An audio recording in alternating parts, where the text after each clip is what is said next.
Hello everyone, welcome back in my channel which is still life with study. Still life with study में आपको बहुत ही welcome है। तो मैं अपने मायके से अपने ससुराल आ चुकी हूँ और बैक टू रूटीन फॉलो करने लग गई हूँ। और यहाँ पे मैं सुबह में नाम जापती हूँ, क्योंकि इस समय ना नाम जाप करना बहुत ही ज़्यादा इम्पॉर्टेंट है। पॉजिटिव वाइब्स आती है और जो बच्चे हैं ना उस पर भी अच्छा असर पड़ता है। आप लोग बहुत पूछ रहे हो कि दी आपकी डिलीवरी डेट कब है, कब क्या है क्या नहीं है, तो सब कुछ मैं इस वीडियो में बताऊंगी। और मेरा आगे का टारगेट कैसे रहेगा, क्या रहेगा, क्योंकि आप लोगों को पता है कि बीपीएससी एई ड्यूक एग्ज़ाम जो है ना अब जनवरी में होगा। तो मेरे पास तो टाइम जो है ऐसे ही कम है, और जो टाइम है वो थोड़ा सा प्रीशियस टाइम है। मतलब कि क्या ही बताऊँ, कुछ समझ में नहीं आता है। बस कभी कभी अपनी किस्मत पे भी सोचती हूँ कि ऐसा मेरे साथ ही क्यों होता है। लेकिन इसी में मुझे पढ़ाई करना है, इसी में मुझे सब कुछ मैनेज करना है। अपने दोनों बच्चे पे, जो बच्चे हैं मेरे पास और जो आने वाले, उस दोनों पे फोकस करना है। तो मायके से आने के बाद मैं सबसे पहले सुबह में जो काम होते हैं किचन के, वो करने के बाद मैं बेड को क्लीन कर दी। उसके बाद मेरी बेटी स्कूल जा चुकी थी, क्योंकि आज से उसका स्कूल भी था।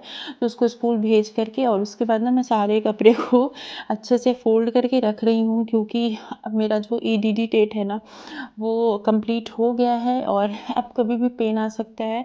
तो इसीलिए मैं सोची हूँ ना कि अपनी बेटी के जैसे कि एक तरफ उसके फुल पैंट होंगे, फुल टी शर्ट होंगे, वो सब कुछ एडजस्ट करके रख दूँ। क्योंकि अगर मैं नहीं रहूँ तो जो भी रहे घर में, तो उसको कपड़े देने में कोई भी प्रॉब्लम नहीं हो। ऐसे वो इतनी समझदार हो गई है कि वो अपना कपड़ा खुद निकाल लेती है, बता देती है कि कौन चीज़ कहाँ रखा हुआ है।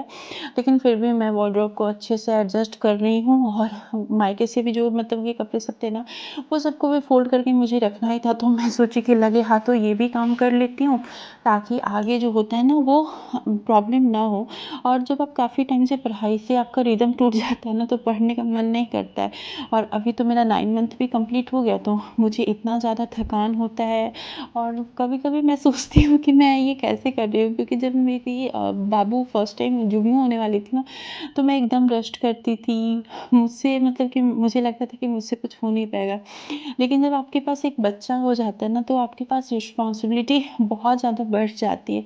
आप कितना भी रेस्ट कर लो, कितना भी मतलब कि मन को ये कर लो, लेकिन आपको अपने बच्चे के लिए ना हर कुछ करना पड़ता है और एनर्जी ऑटोमेटिक आ जाती है। तो मैं सोची कि जब सब कुछ करती हूँ तो पढ़ाई क्यों छोड़ दूँ। ये सब करने के बाद शाम हो गए थे। शाम के बाद फिर मैं रेस्ट कर ली थी, क्योंकि आप लोग को पता है कि अभी की सिचुएशन में मुझे रेस्ट करना बहुत ही ज़्यादा ज़रूरी है। रेस्ट करने के बाद यहाँ पे मैं अपनी बेटी को होमवर्क कराने के लिए बैठा दी हूँ, कि होमवर्क कैसे करना है, क्या करना है, वो सब चीज़। क्योंकि उसका भी 5-6 दिन क्या, दिवाली से पहले ही स्कूल बंद था।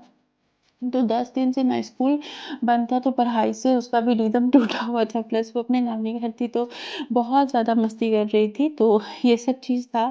तो यहाँ पे बस मैं उसको वही होमवर्क करना बता रही हूँ। और आप लोग पूछोगे दी बीपीएससी एडीओ की कोई टारगेट या स्ट्रेटजी लेके आइए। तो डियर, मैं स्ट्रेटजी और टारगेट लेकर के आ तो जाऊँगी, लेकिन जब मैं उसको खुद ही फॉलो नहीं कर पाऊँगी तो मैं आपके साथ क्या ही शेयर करूँ। अभी बस ये है ना कि आपको रिवीजन करना है, जितना हो सके ना उतना रिवीजन कीजिए। जो सब्जेक्ट आपका बहुत अच्छा है ना उसको रिवीजन कीजिए, और जो सब्जेक्ट नहीं अच्छा है, जिसमें आपको डर है ना, उसमें प्रैक्टिस कीजिए। रिवीजन प्लस प्रैक्टिस, इसी से आपका कोई भी रिजल्ट होगा। और 4.0 बीपीएससी 4.0 के बारे में भी कमेंट आता है कि तो ये वो एग्ज़ाम होगा कि नहीं होगा, कुछ तो बताइए। तो डियर, जैसे आपको पता है ना, वैसे ही मुझे भी पता है। मुझे भी लगता है कि वो एग्ज़ाम होगा, लेकिन काफ़ी ज़्यादा लेट होगा। तो उसको भी छोड़ना नहीं है, उसको भी मतलब कि कछुए की चाल से, मैं हमेशा बोलती हूँ कि एकदम खरगोश की तरह नहीं भागे, कछुए की चाल से ना करते रहिए, करते रहिए। जब जो होना होगा वो होकर रहेगा। पढ़ाई को नहीं छोड़िए। देखिए, आप इस चैनल से मेरे साथ काफ़ी समय से जुड़े हुए हो, करीब 1 साल हो गए हैं इस चैनल पे। तो काफ़ी टाइम मैं वीडियो बनाई हुई हूँ, काफ़ी टाइम वीडियो नहीं भी बनाई हूँ। लेकिन आपने एक चीज़ देखा है कि मैंने कभी भी अपना पढ़ाई जो है ना वो नहीं छोड़ा है। कैसा भी सिचुएशन हो, कुछ भी हो, मैं कुछ भी पढ़ाई करते रही हूँ। तो यही बोलना चाहूँगी कि सिचुएशन कुछ भी हो, आपको उसके आगे हारना नहीं है।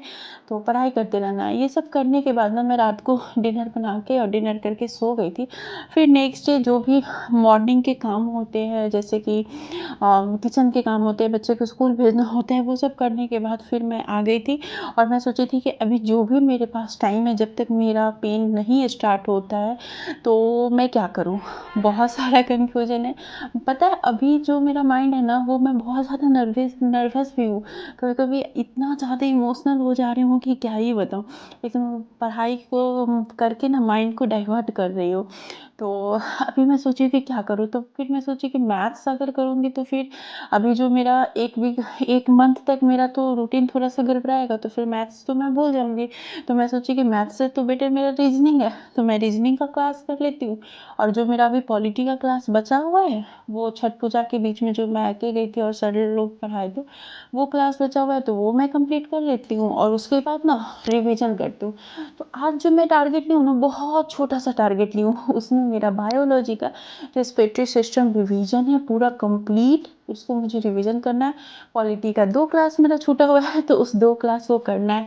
कहने को 2 क्लास होते हैं, लेकिन इतना ज़्यादा वास्ट सर पढ़ा रहे हैं ना कि लिखते हाथ दर्द होता है। और पॉलिटी का 2 क्लास तो करूँगी, तो पॉलिटी का क्लास मेरा रेगुलर हो जाएगा। और रीजनिंग का मैं अभी तो नहीं, रात में सोची हूँ कि अगर मुझे टाइम मिले, अगर मेरा तबीयत सही रहे, मूड सही रहे, मूड स्विंग भी बहुत होता है भाई, इसमें तो इतना ज़्यादा मूड स्विंग होता है कि क्या ही बताऊँ। अभी इस टाइम में बहुत ज़्यादा हो रहा है, तो सब कुछ सही रहा ना, तो फिर मैं वो कर लूँगी। रीजनिंग का 1 क्लास कर लूँगी, क्योंकि टोटल 24-25 क्लास रीजनिंग के हो गए हैं, तो अभी एक करूँगी। और अर्ली मॉर्निंग में मेरी नींद ऑटोमेटिक खुल जाती है, भले ही मैं पढ़ाई उस टाइम नहीं करती हूँ, लेकिन मेरी नींद ऑटोमेटिक अभी खुल जा रही है। तो मैं उसको भी, उस समय को भी बर्बाद ना करके ना, सुबह में अर्ली मॉर्निंग में रीजनिंग कर लूँगी 2 क्लास, और पॉलिटी का क्लास रेगुलर रहेगा। ऐसे रिवीजन स्टार्टिंग से फर्स्ट क्लास से करूँगी। और इधर बायोलॉजी में रिवीजन में मेरा डाइजेस्टिव सिस्टम तो हो गया है रिवीजन, रेस्पिरेटरी सिस्टम बचा हुआ है, तो उसी को रिवीजन करूँगी। और फिलहाल अभी रेस्पिरेटरी सिस्टम को ही रिवीजन कर रही हूँ, उसको लर्न कर रही हूँ। और अच्छे से मतलब रिवीजन, प्रैक्टिस, मेहनत, क्योंकि मुझे ना अभी मेहनत के अलावा कुछ भी नहीं दिख रहा है। बिना मेहनत के मुझे नहीं लगता है कि कुछ भी इतनी ईजिली मिलती है। और आप लोग को बहुत बहुत थैंक यू। आप लोग मेरी बेटी के बर्थडे पे ना बहुत अच्छे अच्छे विश किए और बहुत अच्छे अच्छे ब्लेसिंग दिए। मैं बर्थडे का ब्लॉग तो प्रॉपर नहीं बनाई हूँ, बट जो भी बनाई हूँ ना, वो मैं एडिट करके कोशिश करूँगी कि कल आप लोगों के साथ शेयर करूँ, छठ पूजा का सुबह का घाट का और बर्थडे वाला, क्योंकि मेरे लिए भी एक मेमोरी बना रहे। तो आप लोग भी मुझे कमेंट में गुड लक ज़रूर विश कीजिएगा, क्योंकि अभी मुझे बहुत ज़्यादा डर लग रहा है। आप मुझे जितना मोटिवेट और जितना डेडिकेटेड देख रहे हो ना स्टडी के प्रति, अंदर से कैसे मैं करती हूँ ना, ये मैं ही जानती हूँ, या फिर हर वो लेडी जानती होंगी जो अभी इस सिचुएशन से गुजर रही हैं या फिर गुजर चुकी होंगी, कि कितना ज़्यादा प्रॉब्लम होता है। वॉइस हो रही बहुत प्रॉब्लम होता है, लेकिन ये है ना कि आप लोगों के साथ जुड़े रहने से मेरा मन करता है कि हाँ, हर एक चीज़ करूँ, वीडियो बनाऊँ, शूट करूँ और आप लोगों के साथ अपनी डेली रूटीन, चाहे वो अच्छी वाली लाइफ हो, चाहे वो स्ट्रगल वाली लाइफ हो, वो शेयर करूँ। तो अब मिलूंगी किसी और वीडियो में, तब तक के लिए tata bye bye, take care, ख्याल रखिएगा, बाय बाय।